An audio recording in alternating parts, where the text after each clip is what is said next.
This time, shared parameters,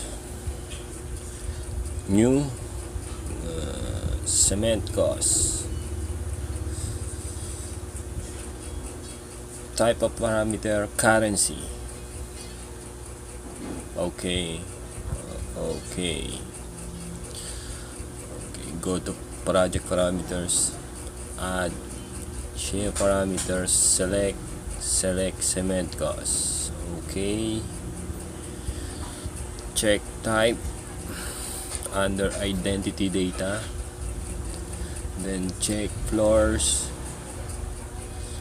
structural columns, structural foundation, structural framing. Okay, create global parameters to assign cement cost parameter. Global parameter, new, type cement cost, type of parameter, currency, under identity data. Okay, and put the cost, apply. Okay,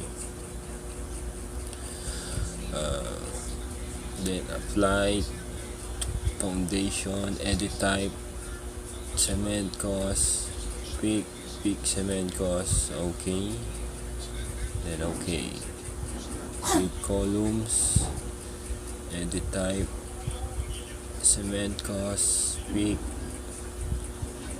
then pick cement cost. Okay,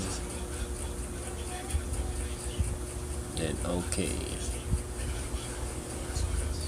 pick floor slab, edit type, cement cost, then pick cement cost. Okay,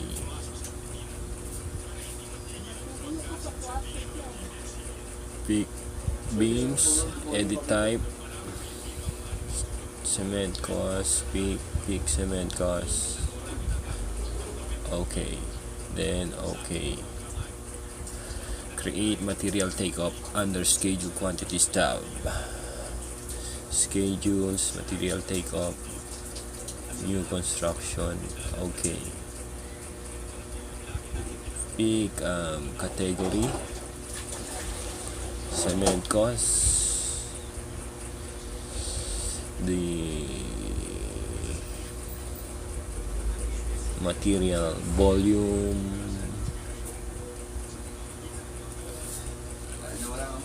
the type,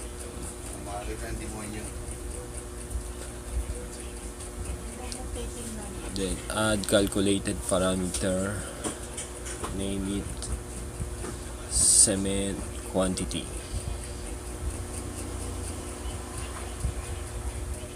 The unit is per bags.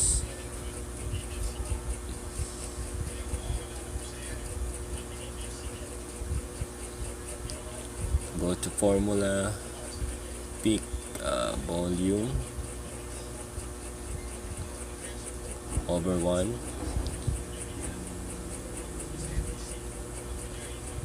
times 9,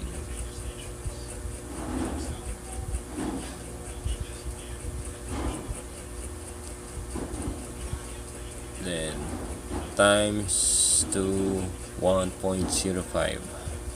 1.05 is equal to additional 5% of quantity for wastage.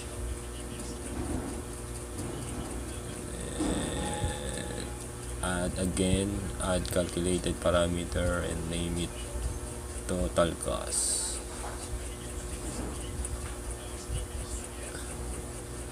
For the formula, pick quantity times the cement cost.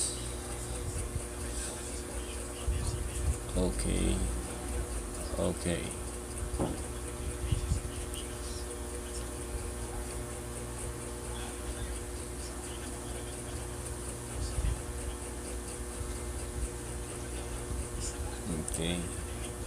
go to the appearance, Uncheck blank row before data. Sorting and grouping, check grand totals. Formatting, alignment, right.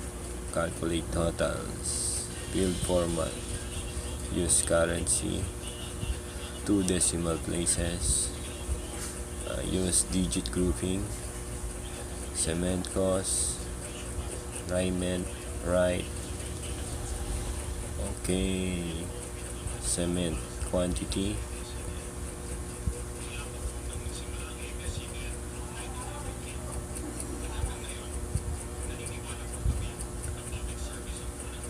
two decimal places, use digit grouping. Material volume, calculate totals, right. Field format, I think it's okay. Okay, let's see the schedule. Now you have the schedule, type, material volume, you have the cement quantity per bags, cement cost, and the total cost. Okay, let's try to change the value of the cement under global parameters. Okay, let's see if it updates. Okay, if you learn in this tutorial, please don't forget to subscribe. Thank you.